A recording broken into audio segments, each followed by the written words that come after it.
most disturbing things to me is when police completely botch a case. I mean, so badly that it takes a podcaster to do their job for them.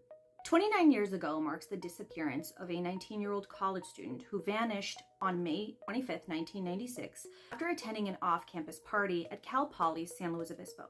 For nearly 25 years, her case remained unsolved until a podcaster helped uncover what really happened to Kristin Smart. Kristin was outgoing, adventurous, and full of dreams. She wanted to travel the world and become an architect. In May 1996, she spent time with her friend Margarita Campos before deciding to go to a party. Margarita was ready to head back to her dorm, and she reminded Kristin to take her key, but Kristin had forgotten hers and wasn't ready to leave yet. Margarita handed Kristin her key before they parted ways. Later that night, in the early hours of May 25th, Kristin was found passed out on a neighbor's lawn near the party. Two students noticed her, one of them being Cheryl Anderson, who helped her toward her dorm. But then Paul Flores out of nowhere joined them, insisting he can take her home himself.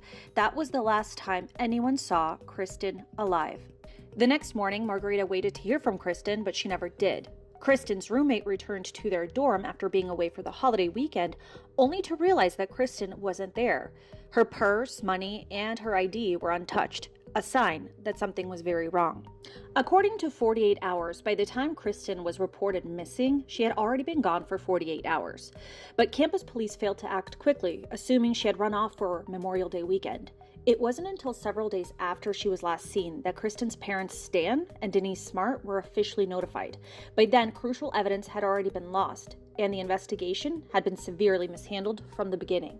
For decades, the case remained dark, until podcaster Chris Lambert launched Your Own Backyard, an investigative series that revived public interest. Lambert uncovered new witnesses, exposed critical errors, and pressured authorities into action. Suddenly, after years of silence, police began making moves. Now, let's go back to the night Kristin was found passed out on the neighbor's lawn. Some students had already referred to Paul Flores as Chester the molester and described him as creepy. Yet, despite all of this, they still left an intoxicated Kristin alone with him.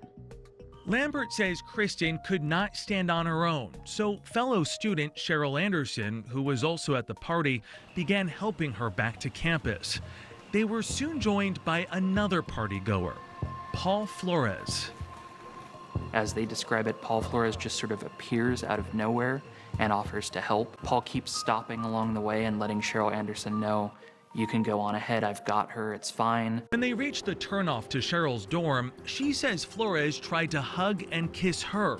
She left them only after he promised to take Kristin back to her dorm. Whatever happened in those early hours, one thing is indisputable: Kristin Smart has never been seen again.